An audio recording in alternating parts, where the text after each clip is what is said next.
لا حول ولا قوة إلا بالله العلي العظيم.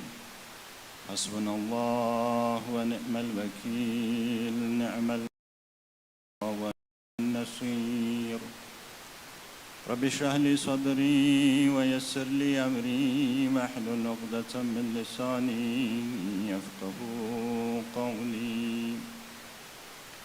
أعوذ بالله من الشيطان الرجيم. بسم الله الرحمن الرحيم.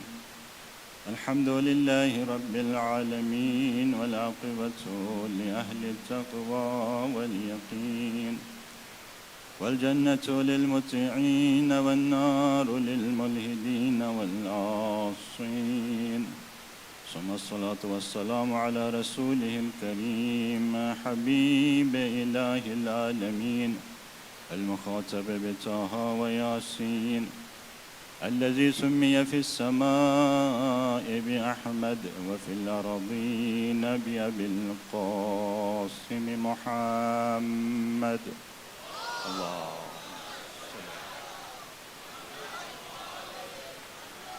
وعلى آله الطيبين الطاهرين المعصومين المظلومين، لا سيما بقية الله في العالمين، روحي وأرواح العالمين لتراب مقدمه الفداء.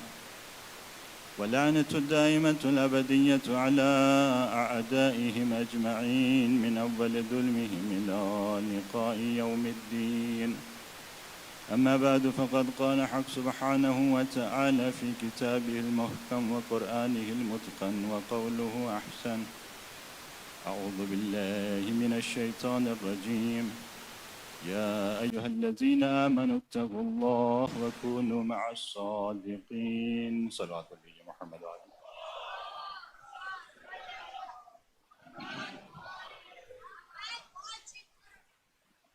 ابتدائی مجلس میں مریضہ کے لیے خصوصی دعا کی التماس کی گئی، اور اس کے علاوہ دیگر جتنے بھی مومنین مومنات بیمار ہیں سب کی شفا یابی کے لیے 5 مرتبہ شریف کی تلاوت کریں۔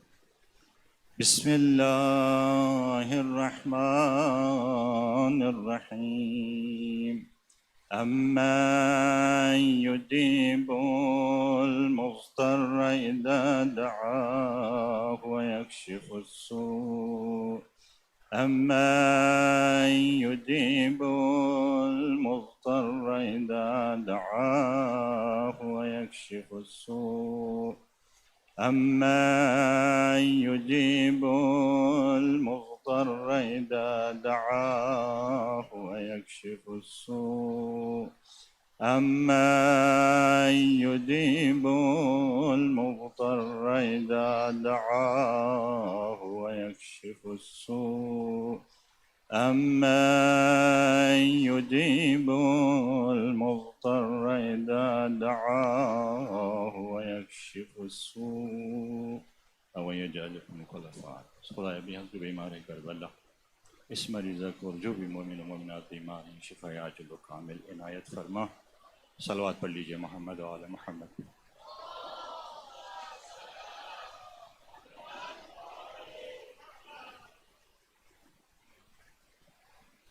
عرض ہوا کہ یہ جو آخر الزمان ہے، جس دجالی کلچر کا سامنا ہے خاص طور پر مومنین کو، اس دجالی کلچر نے فیملیز اور گھر اس کی تعریف ہی بدل دی ہے، تعریف ہی بدل دی۔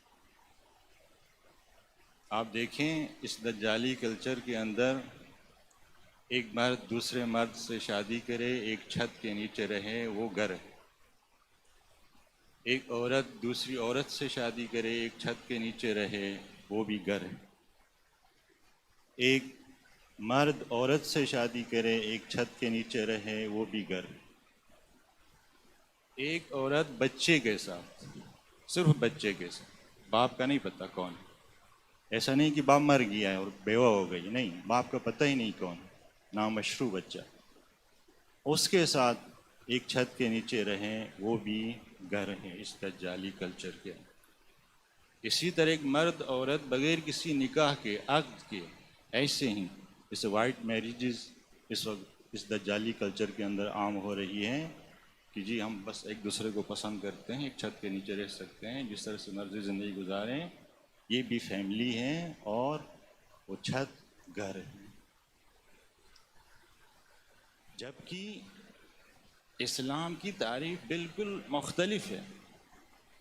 اس کلچر نے، اس دجالی کلچر نے گھر کی جو تعریف کی ہیں اس میں یہ کہا ہے کہ کچھ تھکے ہوئے جسم تھوڑی دیر کے لیے ایک جگہ آ جائیں آرام کرنے، تھکاوٹ دور کرنے، بھوک لگیں تو بھوک مٹانے، بور ہو تو نیٹ فلکس کھول کے ٹی وی کھول کے کچھ دیکھنے. یہ گھر کی تعریف کی ہے اس دجالی کلچر نے. جبکہ اسلامی پوائنٹ آف ویو سے گھر کوئی ریسٹ ہاؤس نہیں ہے، گھر کوئی مجرا کرنے کی جگہ نہیں ہے، گھر سینما ہال نہیں ہے، گھر کوئی فحاشی کا اڈا نہیں ہے، گھر ہوٹل نہیں ہے. پھر کیا ہے؟ توجہ کرے یہاں سے جو میسج دینا چاہتا. گھر اہل البیت علیہ السلام کی تعلیمات کی روشنی میں گھر کو مسجد کا درجہ دیا گیا ہے. مسجد کا درجہ آپ روایات کے اندر پڑھیں گے اہل البیت علیہ السلام کی مسجد المرأۃ بیتھا، ایک عورت کی مسجد اس کا گھر ہے. وہ جس مسجد کی نیت کر کے گھر میں نماز پڑھے گی اسی مسجد کا اسے ثواب ملے گا. اگر وہ نیت کرے مسجد نبوی کی تو اس کا گھر مسجد نبوی بن جائے گا. اگر وہ نیت کرے مسجد الحرام کی تو وہ گھر مسجد الحرام بن جائے گا. اگر وہ نیت کرے مسجد سہلہ کی تو وہ گھر مسجد سہلہ بن جائے گا. اگر نیت کرے مسجد کوفہ کی تو وہ گھر مسجد کوفہ بن جائے گا. اگر نیت کرے مسجد جمکران کی وہ گھر مسجد جمکران بن جائے گا. جس نیت سے نماز پڑھے گی اس مسجد کا اسے ثواب ملے گا. اسلامک پوائنٹ آف ویو سے گھر کوئی ریسٹ ہاؤس، کوئی صرف سونے کی جگہ، کھانے پینے کی جگہ نہیں ہے. گھر کو مسجد کا درجہ دیا گیا ہے. یہ پہلا پوائنٹ. البتہ یہ ذہن میں رہے مرد کی مسجد گھر نہیں ہے. البتہ عورتیں مسجدوں میں آ سکتی ہیں، اس میں کوئی حرج نہیں ہے. لیکن اہل البیت علیہ السلام نے ایک عورت کے لیے مسجد کو جس طرح سے ڈیفائن کیا ہے وہ یہ. اب مرد حضرات تو محروم ہو جائیں گے اس فضیلت سے. تو اہل البیت علیہ السلام نے اپنی روایات کے اندر بیان کیا کہ گھر معبد ہے. اب معبد اور مسجد میں تھوڑا فرق ہے. مسجد معبد بھی ہے لیکن معبد مسجد کے علاوہ اس کا دائرہ تھوڑا سا وسیع. معبد کہتے ہیں عبادت کی جگہ. وہ مسجد بھی ہو سکتی ہے، کوئی اور چیز بھی ہو سکتی. روایات کے اندر گھر کو کہا گیا کہ گھر معبد ہے، عبادت کی جگہ ہے. ایسی عبادتیں گھر کے اندر کی جا سکتی ہیں، ثواب لیا جا سکتا ہے. وہ عبادت آپ کسی اور جگہ کر ہی نہیں سکتے، ممکن ہی نہیں. حتیٰ مسجد نبوی، مسجد الحرام، کسی بھی امام کے روضے کے اندر جا کے بھی وہ عبادت آپ نہیں کر سکتے. وہ ثواب آپ کو نہیں مل سکتا جو ثواب خدا نے گھر کے اندر کچھ کاموں کے لیے رکھا ہے. اللہ اکبر یا رسول اللہ.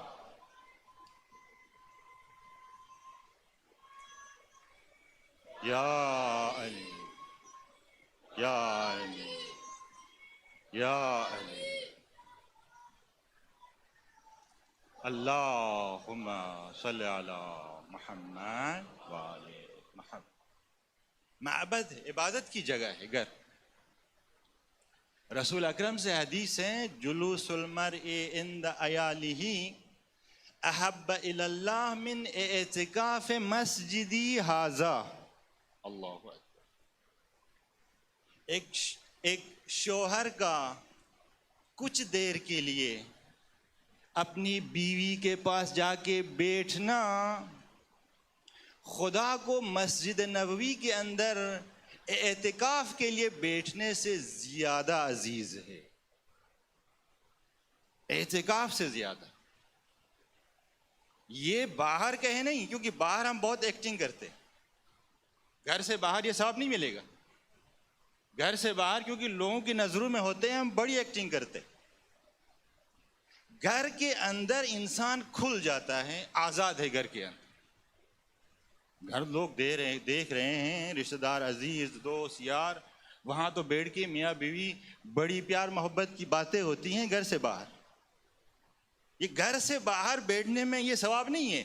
گھر کے اندر اگر ایک مرد اپنی بیوی کے پاس جا کے بیٹھتا ہے، باتیں کرتا ہے، رسول اللہ فرماتے ہیں کہ مسجد نبوی کے اندر اعتکاف کے لیے بیٹھنے سے زیادہ اس کا ثواب ہے. یہ اللہ کو پسند ہے یہ کام.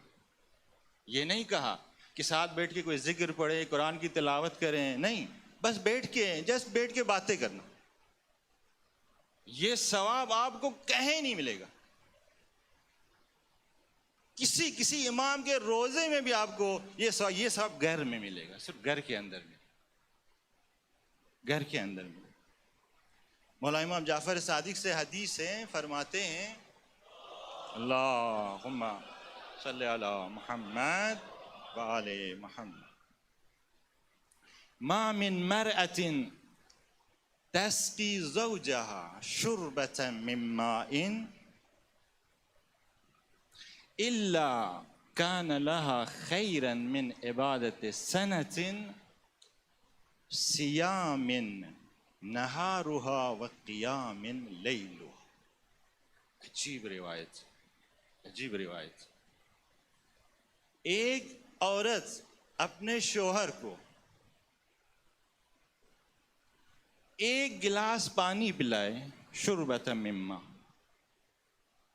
یہ اظہار کرنے کے لیے کہ مجھے آپ کا خیال ہے، مجھے آپ سے محبت.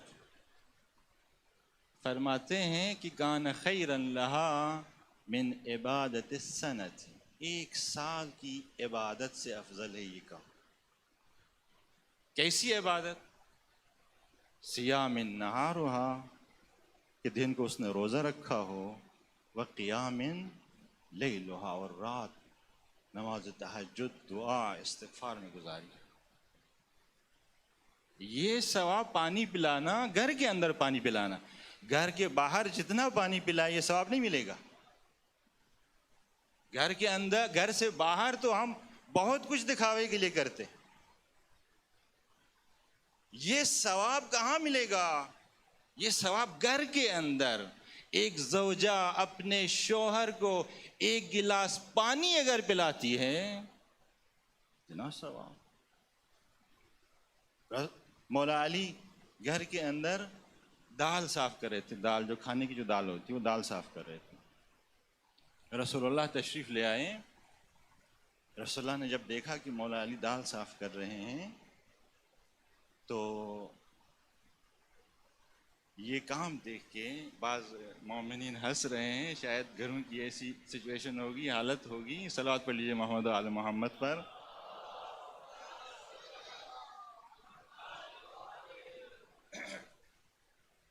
تو فرمایا علی ایک بات بتاؤں، غور سے سنو. ایک مرد اگر گھر کے اندر 1 گھنٹہ اپنے اہل و عیال کا ساتھ دے، مدد کرے ان کی، تو فرمایا کہ 1000 سال کی عبادت سے افضل ہے یہ کام. 1000 سال. ہماری عمریں کتنی ہوتی ہیں؟ 50 60 سال. 1000 سال عبادت سے افضل یہ کام. اور فرمایا یطفی غضب اللہ وکفارۃ للکبائر. یہ کام خدا کے غضب کو دور کرتا ہے اور گناہان کبیرہ کا کفارہ ہے یہ کام.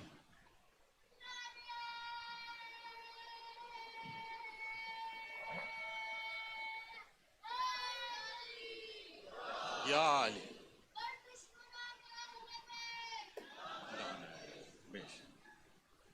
اب یقیناً آپ کہیں گے مولانا آج کل تو وہ پرانا زمانہ نہیں ہے جس میں گھر میں خواتین کام کرتی تھی.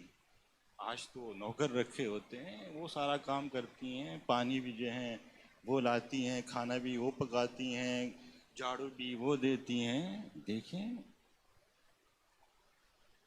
کچھ کام ہے جو کرنے ہوتے ہیں، نہیں کریں گے گھر تباہ ہو جائے گا. ہم علی سے بڑھ کر تو نہیں ہے نا، علی سے بڑھ کر تو نہیں ہے نا، بی بی زہرا سے بڑھ کر تو نہیں ہے نا، ہم بی بی زہرا سے بڑھ کر. شمر ملعون جب مولا حسین کے گلے پہ خنجر چلا رہا تھا اس وقت بی بی زہرا سامنے آئی تھی، ایک جملہ کہا تھا مت مار ظالم میرے حسین کو، میں نے چکیاں پیس پیس کے اسے پالا ہے. بی بی زہرا تو ایسی تھی چکیاں پیس پیس کے. نوکر رکھنا اچھی بات ہے، یہ کوئی بری بات نہیں ہے، سیرت ہے ائمہ کی. خود مولا امیر نے فضہ کو رکھا ہوا تھا بطور خادمہ گھر کے اندر، کوئی بری بات نہیں. لیکن کبھی کبھی ہماری گھر کی خواتین کو خود اپنے ہاتھوں سے پکا کے اپنے شوہر کو کھلانا چاہیے، بچے کو کھلانا چاہیے. کبھی کچھ چائے بنا کے پلانی چاہیے. اس کی تاثیر کیا ہے میں آپ کو بتاتا ہوں. یہ میں نہیں کہتا کہ روزانہ کریں یہ کام، کبھی آپ نے محسوس کیا ہوگا کہ جب کسی متقی پرہیزگار انسان سے آپ کی ملاقات ہو گئی ہو، آپ نے ہاتھ ملایا ہو یا آپ نے اس سے گلے ملایا ہو تو آپ خود کو ایزی فیل کرتے ہیں. اگر ٹینشن میں ہو تو ٹینشن دور ہو جاتی ہے، آپ ایک سکون فیل کرتے ہیں اس ملاقات سے. وجہ کیا ہے اس کی؟ جب یوں باڈی سے باڈی ٹچ ہو جاتی ہیں انرجیز شفٹ ہو جاتی ہیں، جو مثبت جو پازیٹیو انرجیز ہیں وہ شفٹ ہو جاتی ہیں. اسی لیے بندہ ایزی فیل کرتا ہے، سکون فیل کرتا ہے کچھ دیر کے لیے. ایسے ہی اگر ایک ماں وضو کر کے اپنے ہاتھ دھو کے کوئی ایسی چیز بنائے جس سے اس کا ہاتھ ٹچ ہوتا ہو، مثلا آٹا گوندنا اس ٹائپ کی کوئی چیز، البتہ یہ اس صورت میں صحیح ہے کہ ماں خود عفت والی ہو، حیا والی ہو، نماز والی ہو، دعا والی ہو، ذکر والی ہو، تسبیح والی ہو، قرآن کی تلاوت کرنے والی ہو. اگر ایسا نہیں ہے تو پھر یہ کام کبھی کرنا نہیں چاہیے. ایسی ماں اگر کوئی چیز بناتی ہیں وضو کر کے، بی بی زہرا سے توسل کر کے کوئی چیز بنا کے اپنے بچوں کو کھلاتی ہے، اپنے شوہر کو اگر کھلاتی ہیں، دیکھنا کیسے بدلتے ہیں، گھر کے اندر کا ماحول کیسا بدل جاتا ہے. لبیک یا زہرا کس طرح بدل جاتا ہے، کر کے دیکھیں، آزما کے دیکھیں. تو گھر اہل البیت علیہ السلام کی روایات کی روشنی میں گھر مسجد ہے عورتوں کے لیے، اور اس کے بعد معبد ہے، عبادت کی جگہ ہے گھر. اور تیسری چیز جو روایات کے اندر آ گیا ہے، گھر ریاضت کرنے کی جگہ ہے. اگر کوئی عارف بننا چاہتا ہے، عارف باللہ، اگر کوئی سیر و سلوک کرنا چاہتا ہے، اگر کوئی مراتب قرب کو طے کرنا چاہتا ہے، تو بہترین ریاضت کی جگہ گھر ہے، یہ اہل البیت نے ہمیں بتایا۔ ریاضت کسے کہتے ہیں؟ ریاضت کہتے ہیں نفس کے اوپر پاؤں رکھنا، نفس کے اوپر پاؤں رکھنا، اپنے نفس کے اوپر کنٹرول، نفس امارہ کے اوپر کنٹرول، اپنے غصے کو پی جانا۔ ریاضت، اگر کوئی سیر و سلوک عرفان کی وادیاں طے کرنا چاہتا ہے، عارف اگر بننا چاہتا ہے، بہترین جگہ ریاضت کے لیے گھر۔ ایک شخص آ گیا علامہ طباطبائی صاحب المیزان کے پاس، آ کے کہا کوئی سیر و سلوک کا نسخہ مجھے بتا دیں، کوئی عمل بتا دیں سیر و سلوک۔ تو پوچھا شادی کی ہے یا شادی نہیں کی ہے؟ کہنے لگا سیر و سلوک کا نسخہ، اس کے لیے شادی شدہ غیر شادی شدہ کیا فرق ہے؟ کہنے فرق کرتا ہے، ہر کسی کے لیے ایک نسخہ نہیں دیا جا سکتا۔ کچھ چیزیں ہیں جو غیر شادی شدہ کے لیے ممکن ہے ٹھیک ہو، لیکن وہی چیزیں شادی شدہ کے لیے ٹھیک نہیں ہیں۔ مثلا ایک سنگل ہے، شادی نہیں کی ہے، لیٹ گھر آتا ہے، لیٹ نائٹ گھر آتا ہے، یا دن بھر دوستوں کے ساتھ گھومتا رہتا ہے، کوئی حرج نہیں ہے اتنا۔ لیکن ایک بندہ جس نے شادی کی ہو، وہ لیٹ نائٹ گھر آئے، مشکل سے ایجاد ہوتی ہے، گھر میں فتنے ایجاد ہوتے ہیں، فساد ایجاد ہوتا ہے، گھر تباہ ہو جاتا ہے اس سے۔ تو شادی شدہ غیر شادی شدہ دونوں کے لیے ایک نسخہ نہیں دیا جا سکتا۔ اس نے کہا علامہ صاحب میں شادی شدہ ہوں، میں نے شادی کی۔ علامہ طباطبائی نے فرمایا کہ اپنے گھر کے اندر عفو و درگزر سے کام لو، یہی تمہارے سیر و سلوک کا نسخہ ہے۔ عفو و درگزر سے گھر کے اندر کبھی کبھار ایسی سچویشن پیدا ہو جاتی ہے، کبھی کبھار گھر میدان جنگ بن جاتا ہے، شاید کوئی ایسا گھر ہو جو میدان جنگ نہ بنتا ہو۔ ایسے میں بریک لگانا سیکھے۔ اگر آپ فاسٹ چلیں گے پھر کسی کا دھان ٹوٹے گا، کسی کا ہاتھ ٹوٹے گا، پھر طلاقیں ہو جائیں گی۔ بریک لگانا سیکھیں، عفو و درگزر، یہ بہترین نسخہ گھر کے اندر۔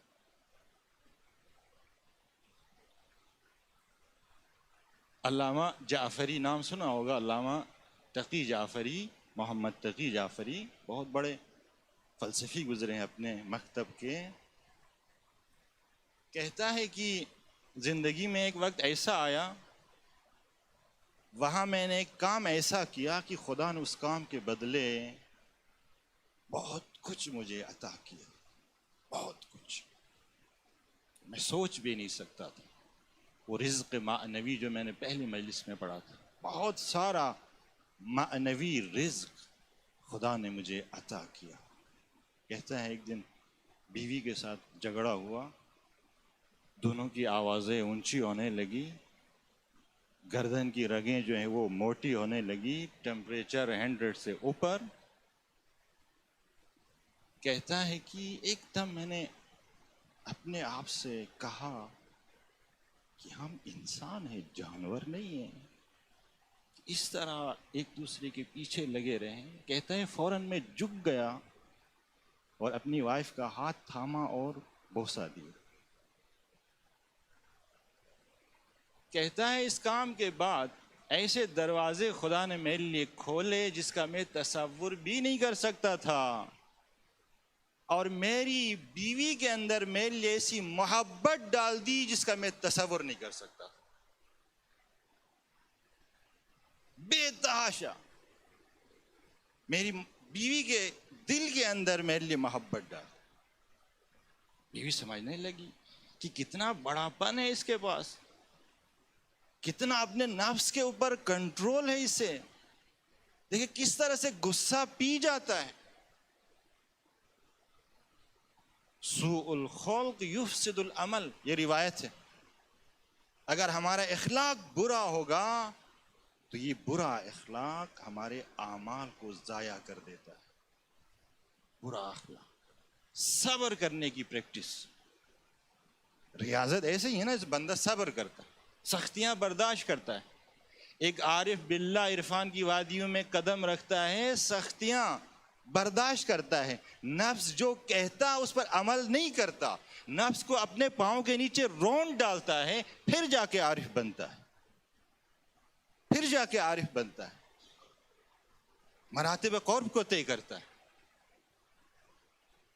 تو گھر کے اندر صبر کرنے کی روایات کے اندر ہیں کہ اگر ایک عورت اپنے شوہر کے برے رویوں کے اوپر صبر کرے تو خدا اسے فشار قبر کا جو عذاب ہے وہ اٹھا لے گا.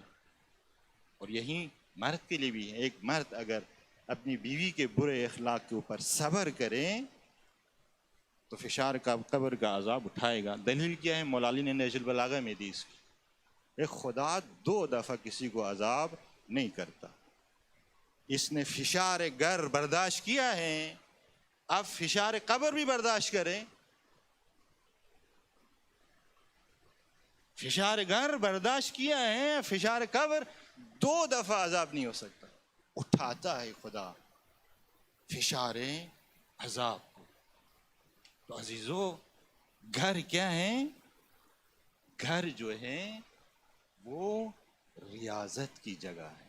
دیکھیں وہ دجالی کلچر اور اہل البیت کے کلچر میں کتنا فرق ہے، کتنا فرق ہے. اور چوتھی چیز جو بہت ہی امپورٹنٹ ہے، گھر تربیت کی جگہ ہے. 4 چیزیں گھر کے حوالے سے بیان.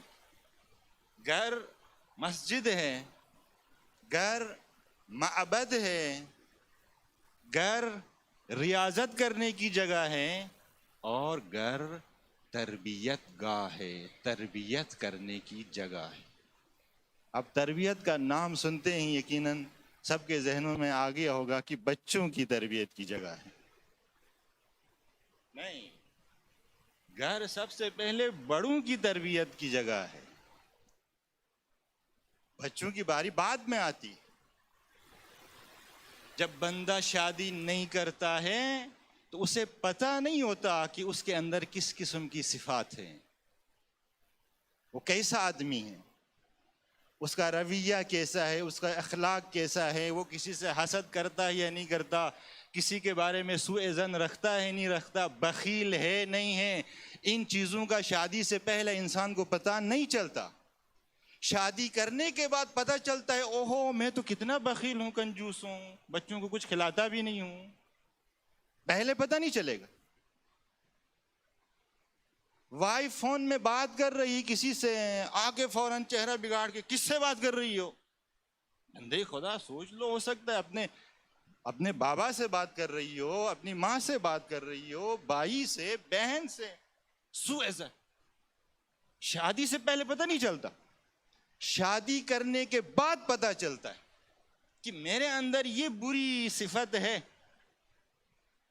غصے کا آپ کو شادی سے پہلے پتہ نہیں چلے گا. آپ کو ہر کوئی شریف لگے گا شادی سے پہلے، شریف النفس انسان سارے کے سارے. شادی کرنے کے بعد پتہ چلے گا کتنا غصیلا ہے، بات بات پہ لڑائی جھگڑے، غصے کا اظہار. شادی سے پہلے پتہ نہیں چلتا کہ کس قسم کا انسان ہے، شادی کے بعد پتہ چلتا ہے. کیوں؟ دیکھیں یہاں بریکٹ میں ایک بات کروں. گھر مثلا ایک بندہ شادی کرتا ہے، باپ کے ساتھ رہتا ہے، تو شادی سے پہلے وہ گھر میں نہیں رہ رہا، باپ کا گھر نہیں ہے اس کے لیے، وہ ایک بلڈنگ میں رہ رہا ہے. یہ ایک پوائنٹ ہے، اس کو ذرا سمجھنے کی کوشش کریں. گھر ہے کیا؟ کہ ماں باپ کے ساتھ بچہ رہ رہا ہے، جوان ہے، شادی نہیں کی ہے، وہ گھر میں نہیں رہ رہا، وہ ایک بلڈنگ کے اندر رہ رہا ہے. باپ کے لیے، ماں کے لیے گھر ہے وہ، لیکن بیٹے کے لیے، بیٹی کے لیے ابھی وہ گھر نہیں بنا ہے۔ بیٹی اور بیٹے کے لیے گھر کب بنے گا؟ جب وہ شادی کریں گے، تب گھر بنتا ہے۔ اسی لیے کہتے ہیں، اردو میں استعمال ہوتا ہے گھر والی، فارسی میں تو منزل کہتے ہیں بیوی کو۔ منزل، منزل کا کیا ترجمہ ہے؟ منزل یعنی گھر۔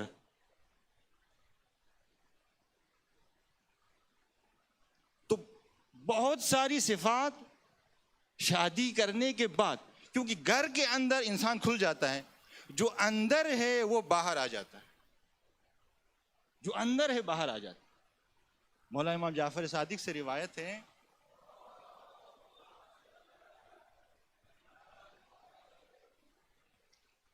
فرماتے ہیں کہ اگر کسی کا اندر باہر نکالنا ہے نا، تو 3 جگہوں میں آپ کسی بھی انسان کے اندر کو آپ کھینچ کے باہر لا سکتے۔ ایک جگہ کہتے ہیں کہ اس کے ساتھ سفر کرو، جب آپ سفر کریں گے انسان کی حقیقت کا پتہ چلتا ہے، کس قسم کا آدمی، سفر میں پتہ چلتا ہے۔ ایک اس کے ساتھ کوئی مالی معاملہ کرو، کوئی لین دین، کاروبار، کوئی پیسوں کا کوئی معاملہ ہو، پیسوں کے معاملے میں انسان کا اندر باہر آ جاتا ہے، پتہ چلتا ہے۔ اور تیسرا غصے کی عالم میں، غصہ جب آ جائے کسی کو، پتہ چلے گا کہ اس کا اندر کیسے۔ اور گھر کے اندر یہ تینوں کام اکثر و بیشتر پیش آتے ہیں۔ فیملی کے ساتھ سفر پہ بھی جانا ہوتا ہے آپ کو، فیملی ممبر کے ساتھ آپس میں لین دین تعلقات بھی ہوتے ہیں، پیسے دے کے کیا ہے شوہر بیوی کو کہ جی گھر چلانا ہے، 10 دن کے بعد بیوی کہتی ہے کہ پیسے ختم ہو گئے ہیں۔ کہاں ختم کیا؟ کیا کیا؟ کدھر خرچ کیا؟ میں نے تو پورے مہینے کا دیا تھا۔ اور اسی طرح غصہ تو گھر کے اندر قدم قدم پہ انسان کو آتا رہتا ہے، کبھی کپ ٹوٹتا ہے، کبھی کوئی پلیٹ ٹوٹتی ہے۔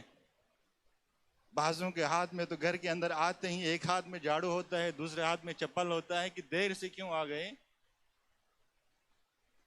غصے کے مواقع گھر کے اندر بڑے فراہم ہوتے ہیں، اور غصے کے عالم میں پتہ چلتا ہے کہ اس کے اندر کیا، وہ اندر باہر آ جاتا ہے۔ تو لہٰذا گھر کے اندر انسان کا اندر باہر آتا ہے شادی کرنے کے بعد، اسے پتہ چلتا ہے کہ اس کے اندر کس قسم کی بری صفات ہیں، کس قسم کی بری صفات۔ جب آپ کو پتہ چل جائے کہ یہ صفت میرے اندر ہے جو کہ بری ہے، فوراً اصلاح کرنا چاہیے، قیامت کے لیے نہ رکھنا۔ قیامت میں ایک غلطی کو صحیح کرنے کے لیے 1000 سال لگیں گے، 1000 سال لگیں گے۔ آیت اللہ مرشی نجفی بہت بڑے آیت اللہ گزرے ہیں، انہیں غصہ بہت آتا تھا اور تنگ تھے اپنی اس صفت سے۔ انہوں نے کہا، نظر کی، باقاعدہ طور پر نظر کیا کہ اب کے بعد اگر میں غصہ کروں تو پورا سال روزہ رکھوں گا۔ نظر کیا اپنے، پھر اتفاق یہ ہوا کہ درس خارج دینے گئے، ایک طالب علم اٹھے، انہوں نے سوال کیا، آیت اللہ مرشی نجفی نے جواب دیا۔ وہ طالب علم مطمئن نہیں ہوا، پھر سوال کیا، پھر جواب دیا، پھر سوال کیا، پھر جواب دیا۔ وہ سوال پہ سوال، آیت اللہ مرشی نجفی سے جواب دے رہے ہیں اور اس کو وہ مطمئن ہی نہیں ہو رہے ہیں۔ آیت اللہ مرشی نجفی غصہ آ گیا، غصے میں کچھ بولا، پھر وہ خاموش ہو گیا، بیٹھ گیا نیچے۔ نظر کیا ہوا تھا کہ اگر غصہ کروں پورا سال روزہ رکھوں گا۔ سب سے پہلے گئے اس طالب علم کے گھر میں، جا کے معافی مانگی اور پورا سال روزہ رکھا، پورا سال۔ غلطی جب پتہ چلے آپ کو کہ میرے اندر یہ بری صفت ہے، اسی دنیا میں اصلاح کرنی چاہیے، آخرت کے لیے نہ رکھیں۔ ایک غلطی ٹھیک کرنے کے لیے سال لگے گا، آخرت سال میں۔ لہذا گھر مسجد، گھر معبد، گھر ریاضت کرنے کی جگہ، اور گھر تربیت کرنے کی جگہ۔ سب سے پہلے اپنی تربیت، جب ہم اس طرح اپنی غلطیوں کی نشاندہی کریں گے اور اسے اصلاح کریں گے تو الٹیمیٹلی پھر ہمارے بچے بھی سیکھیں گے، کیونکہ بچے تو بڑوں سے سیکھتے ہیں نا، بچے تو بڑوں سے سیکھتے ہیں، جیسے ماں باپ ہیں ویسے بچے ہو جاتے ہیں، بچے بھی سیکھتے، پھر بچوں کی تربیت ہو جائے۔ بچوں کے موضوع پہ اور پیرنٹس کے موضوع پہ انشاءاللہ کل بات کریں۔ اور اس گھر کا محور کون ہے؟ اس گھر کا محور عورت سے، عورت سے گھر بنتا ہے۔ جب تک عورت گھر میں نہ آئے اسے بلڈنگ تو آپ کہہ سکتے ہیں، گھر نہیں کہہ سکتے۔ محور عورت ہے۔ کس کا محور عورت ہے؟ اس مسجد کا محور عورت ہے، اس معبد کا محور عورت ہے، اس ریاضت گاہ کا محور عورت ہے، اس تربیت گاہ کا محور عورت ہے، بیس اور بنیاد عورت ہے۔ اسی لیے طلاق جب ہوتی ہے نا تو عرش خدا ہلتی ہے۔ کیوں ہلتی ہے؟ کیونکہ یہ مسجد ڈھا جاتی ہے، یہ عمارت گر جاتی ہے،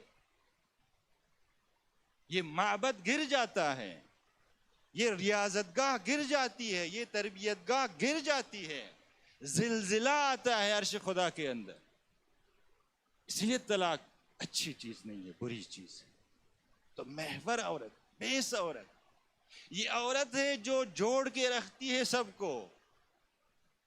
یہ عورت ہے جو کسی کی ماں ہے تو کسی کی بیوی ہے، تو کسی کی بیٹی ہے، تو کسی کی بہن ہے۔ محور ہے، محور۔ غالباً امام خمینی رضوان اللہ تعالی علیہ سے یہ واقعہ نقل ہے کہ جب اس کی بہو آئی گھر میں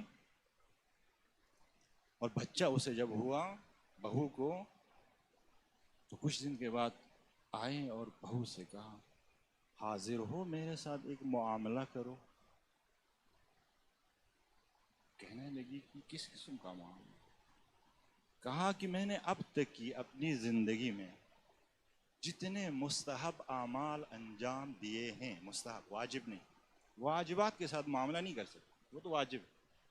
جتنے مستحب اعمال اب تک کی زندگی میں نے انجام دیے ہیں اور آگے جب تک میں زندہ رہوں گا جتنے بھی مستحب کام، زیارات، تسبیح، ذکر، نماز شب، قرآن کی تلاوت، مستحب روزے رکھنا، جتنے بھی مستحب اعمال، اس کا ثواب میں آپ کو دیتا ہوں۔ آپ صرف ایک رات جو اٹھ کے اپنے بچے کو دیکھتی ہو نا، اس ایک رات کا ثواب مجھے دے دو، صرف ایک رات، سارا کچھ میں تجھے دیتا ہوں۔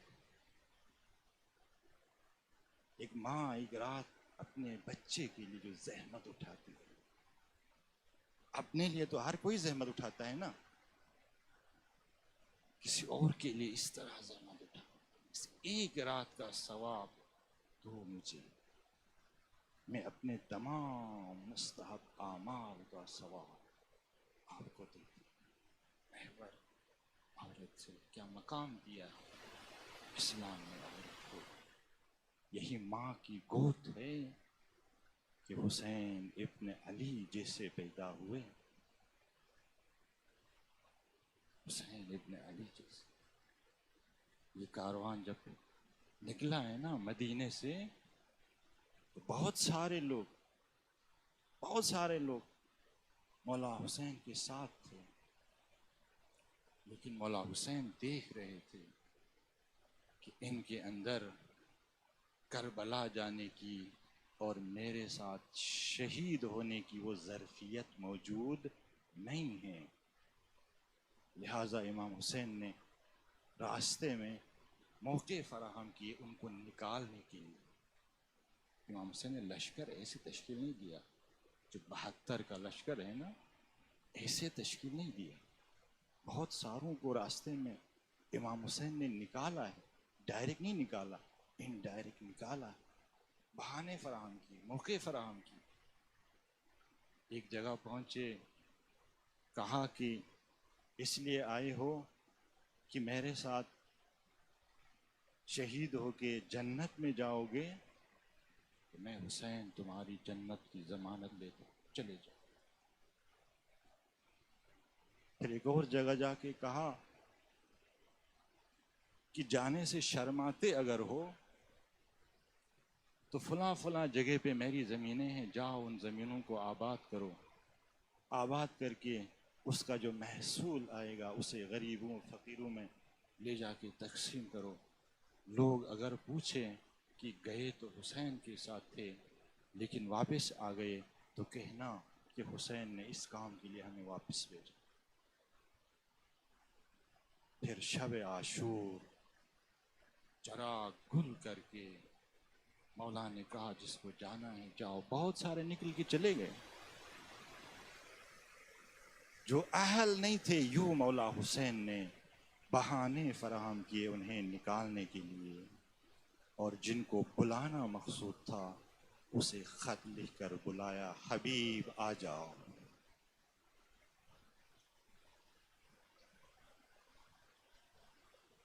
حبیب آ جاؤ، آپ کی ضرورت ہے۔ اللہ اکبر، اجرکم علی اللہ۔ آپ کے آنسو نکل گئے حبیب کا نام سن کر۔ حسین کا ساتھی ہے نا، دوست ہے۔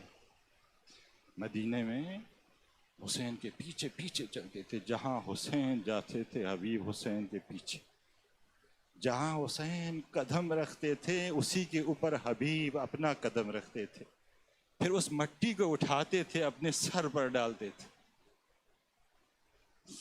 اللہ اکبر۔ 7 محرم کو جب مولا حسین نے علم تقسیم کیے نا، تو قلب لشکر کا علم غازی عباس کو دیا، میسرے والے لشکر کا علم زہیر ابن قین کو دیا، تیسرا علم اپنے ہاتھ میں رکھا، کہا کہ مولا اسے بھی تو دے دو، اتنے سارے لوگ ہیں۔ کہا نہیں، اس کا صاحب ابھی نہیں آیا ہے، آنے والا ہے، اس کا مالک ابھی کوفے میں بیٹھا ہوا ہے، ابھی آیا نہیں۔ حبیب ابن مظاہر اپنے گھر کے اندر بیٹھے ہوئے اپنی زوجہ کے ساتھ، دسترخوان لگا ہوا ہے، کھانا رکھا ہوا ہے، رات کا کھانا۔ ابھی حبیب نے لقمہ لیا تھا کہ دق الباب ہو گیا۔ حبیب نے آواز بلند کی، من الباب، دروازے میں کون ہے؟ جواب آیا، انا برید الحسین، میں حسین کا قاصد۔ اجرکم علی اللہ۔ جیسے ہی حبیب نے سنا نا کہ میں حسین کا قاصد ہوں، فوراً کھڑے ہوئے دوڑے، دروازہ کھولا۔ قاصد نے کہا کہ میں حسین کا خط لے کر آیا ہوں۔ خط اپنے ہاتھ پہ لیا، سب سے پہلے اپنی آنکھوں پہ لگایا، اس کے اوپر بوسے دیا، پھر اپنے سر کے اوپر یوں رکھا، اس کے بعد خط کو کھولا تو اوپر کیا لکھا ہوا تھا؟ من الحسین الغریب الی رجل فقیر۔ اجرکم علی اللہ۔ خدا آپ کو سوائے غم حسین کے کسی غم میں نہ رلائے۔ خط میں کیا لکھا ہوا ہے؟ حبیب آپ جانتے ہو نا ہماری قرابت رسول خدا سے، میں کربلا آ گیا ہوں، دشمن کے نرغے میں ہوں، اگر مدد کرنا چاہتے ہو تو آ جاؤ۔ بعض نسخوں کے اندر آ گیا ہے کہ یاد رکھنا حبیب میرے ساتھ زینب بھی ہے۔ آخر میں لکھا ہوا تھا آجلن، جلدی کرنا، آنے میں دیر نہ کرنا۔ حبیب کی زوجہ نے کہا مولا حسین نے خط بھیجا ہے، مدد کو بلایا ہے، حبیب کیا ارادہ ہے؟ تو حبیب نے اپنی بیوی کو آزمانا چاہا، ثواب کے اندر شریک کرنا چاہا۔ کہا سوچ رہا ہوں جاؤں کہ نہ جاؤں۔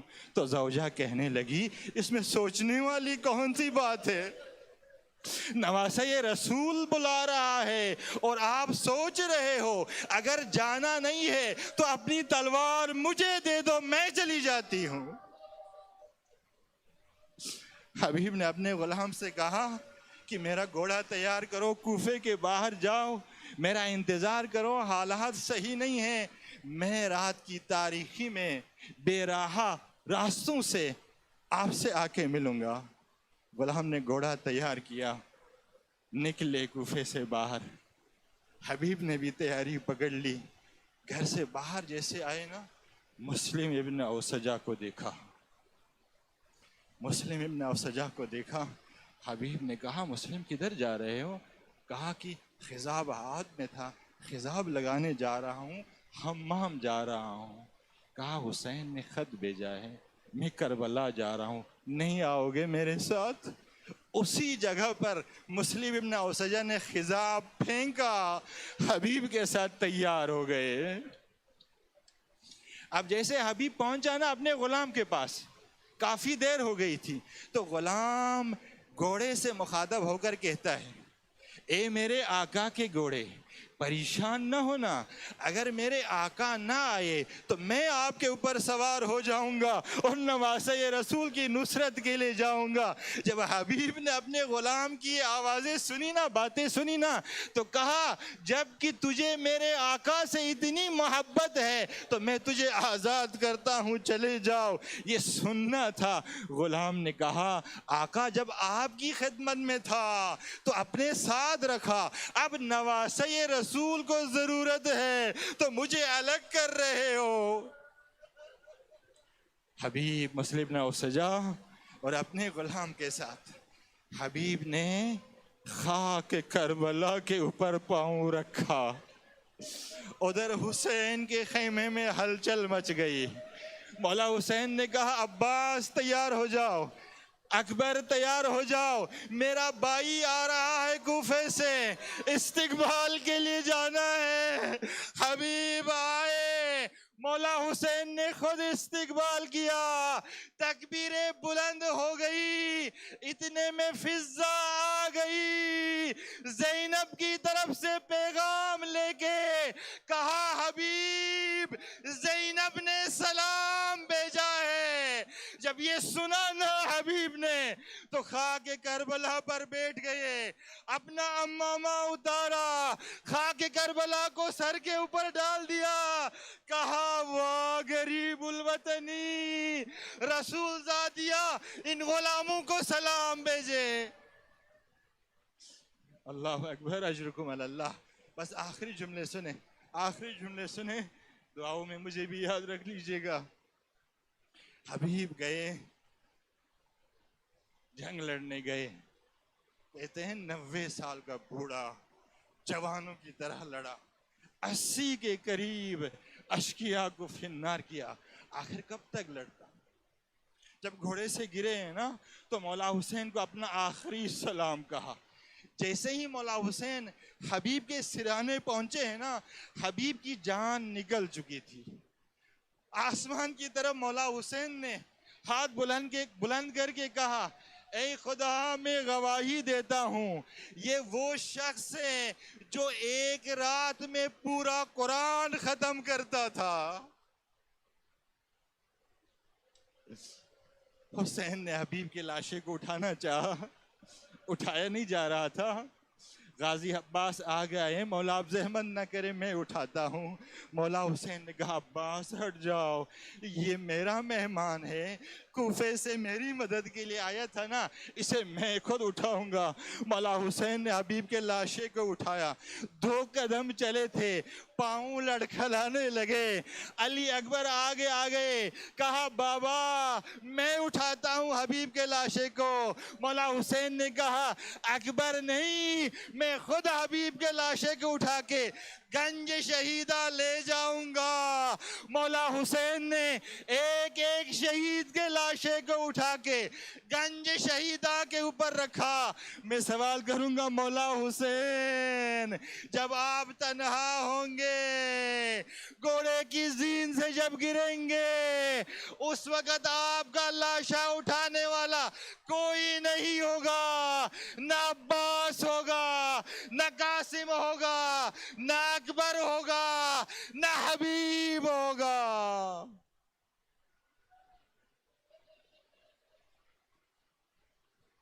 لعنة الله على القوم الظالمين